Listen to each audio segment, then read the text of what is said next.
If you do remember, I promised you guys that I was going to do a video about this thing that is happening in DRC, where former President Thabo Mbheki explains into details.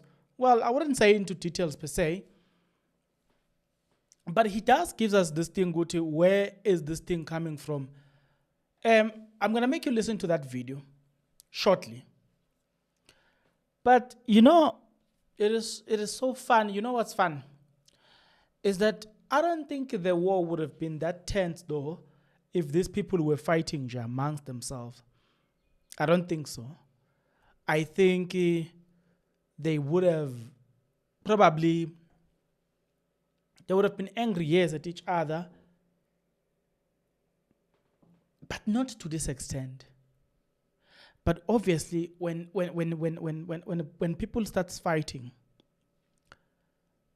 look, some people who really doesn't even have much interest in the country, they get an opportunity. Sometimes it is safe to say some of those wars, by the way, are started by these companies who has got an interest in the country.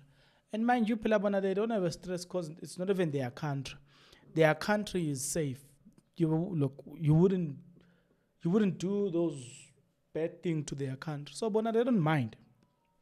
But one time or every time we see a situation where there is a fight, we must look at who is financing that fight.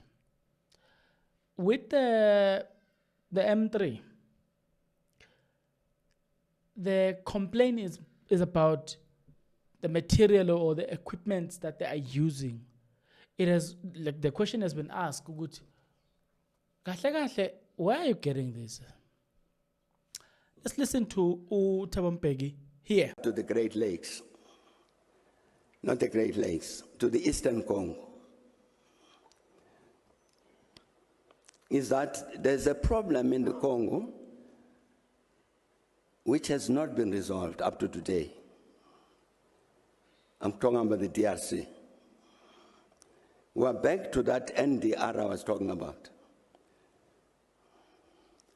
As you know, part of the population in the Eastern Congo is Rwanda-speaking, the Banyamulenge. Part of the problem in the Congo is that from the days of Mobutu, they refused to recognize that the Banyamulenge are Congolese.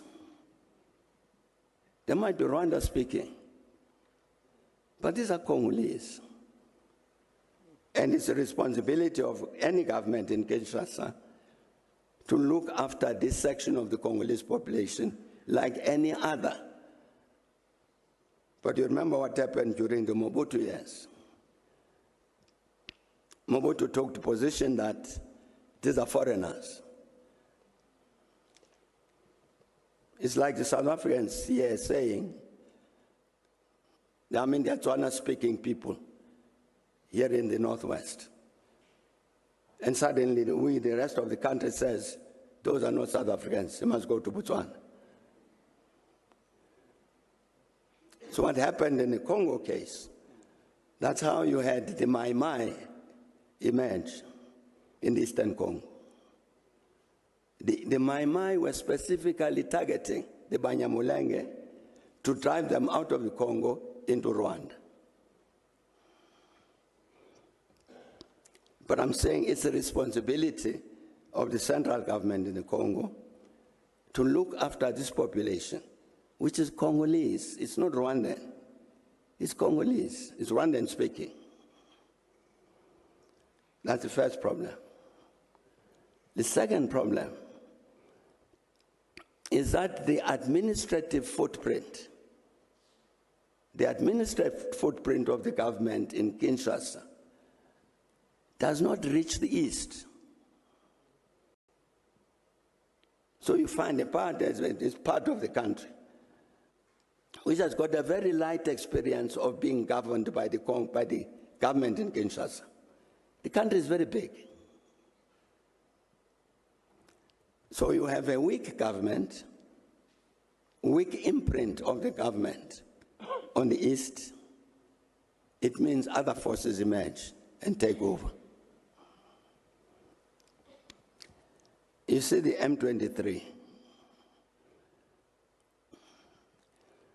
You can't avoid the phenomenon of the M23 as the government of the Congo unless you say we, the Congolese government, will protect the Banyamulenge because these are Congolese.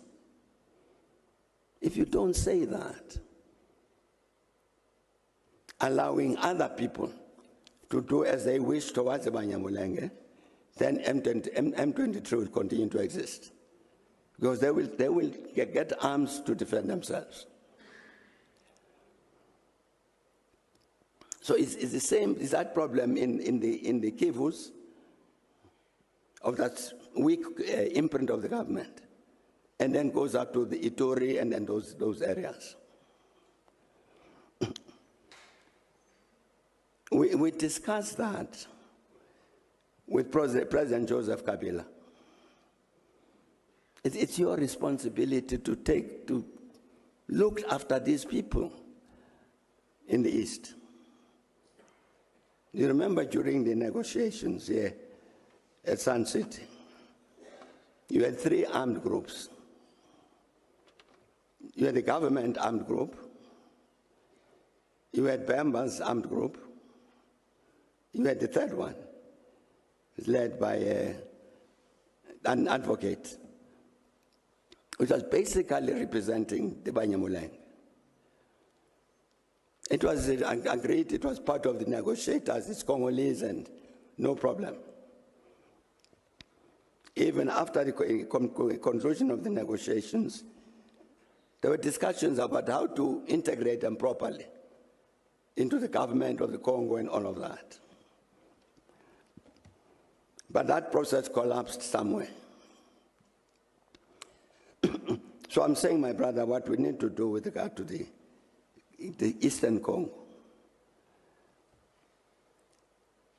is President Tshisekedi should say to everybody, I'm president of the Congo, and I'm president of all of the people of the Congo, including the Banyamulenge.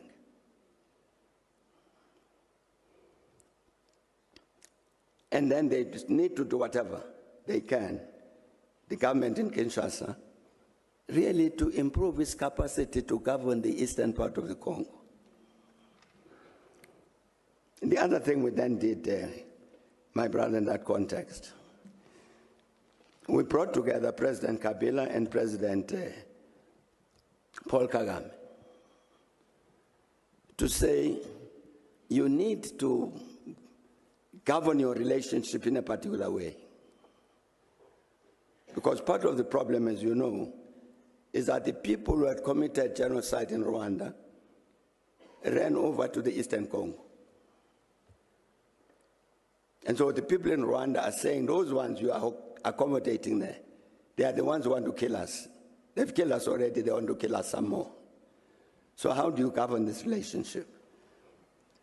So we negotiated an agreement, or let me say they negotiated an agreement about how to interact with each other. Because you can't disentangle them, the Rwanda and the DRC. Agreed, and the thing was signed. I think it collapsed along the way. But you need that, you need those processes. As I was saying, the government of the Congo to take charge of the Eastern Congo, all of it.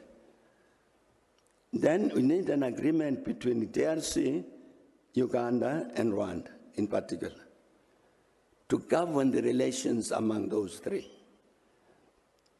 I think that's what you need in order to resolve the problem in the Eastern Congo. Okay. Yeah. So,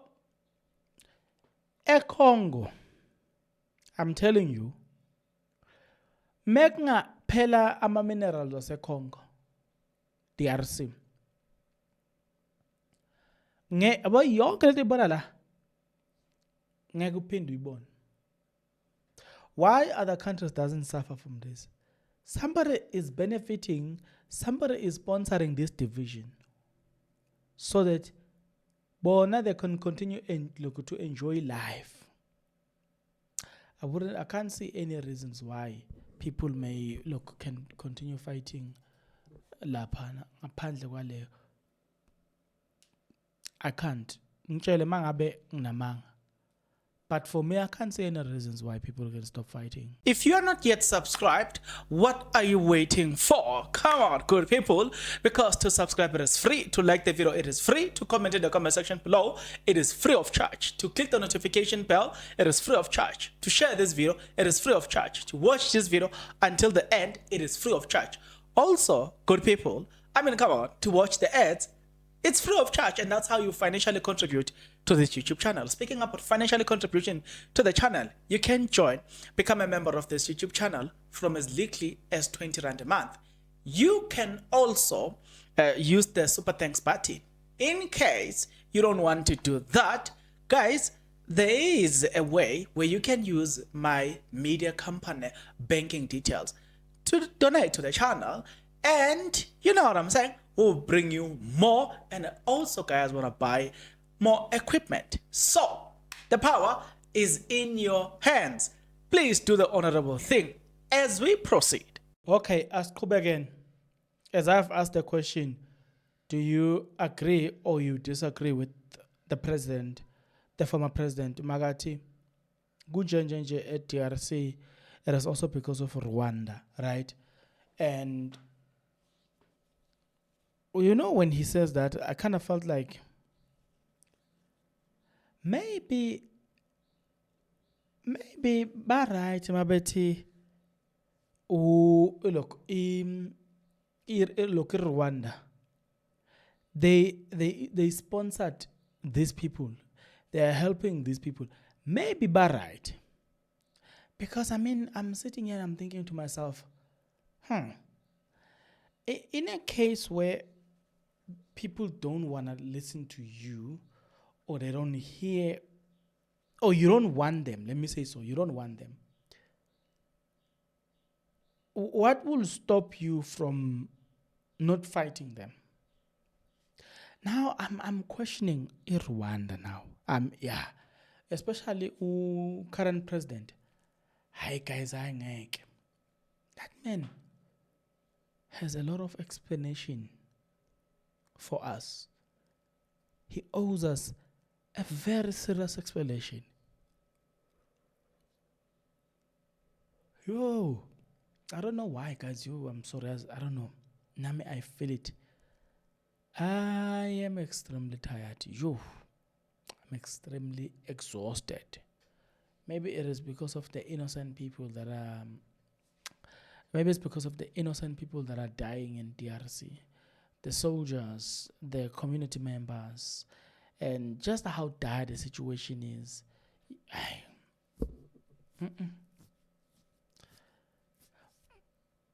But like I was saying, Guti, despite what people are saying, Guti, the minerals, this and this, and I'm asking myself, so nishuchitin mangabe kuthiwa minerals our look, minerals are on the side of the Congo. Mangathiwa nje what is this word? Mangathiwa nje ayaloko ayaphela. Do you really want to tell me that at the end of it we're still gonna see people dying? I don't think so. So I think as I'm thinking about it and I'm just meditating on this, gonna Rwanda. They have a direct interest, but they wanna find a reason to destabilize things. Obviously, it's like Trump.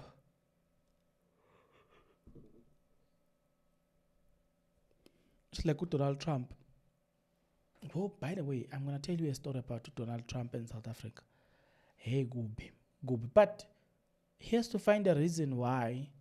He can't just do things. He has to find a reason why. You understand? So he may not be happy with us, but he has to find a reason why. So I'm saying, just like him, Nala, I suspect a similar situation where Rwanda, I khona into abangasitsheli yona labantu laba. Kukhulu esingakwazi ngeRwanda. Futhi kukhulu iqiniso esingatshelwa lona South African Defence Force. They owe us a serious truth. But clearly thina ngesikwazi lokho, because wow, sidila nabantu abasecretive la, abantu abakhuluma bona mase kufuna bona mase begxola ipressure ke, that's when they start talking.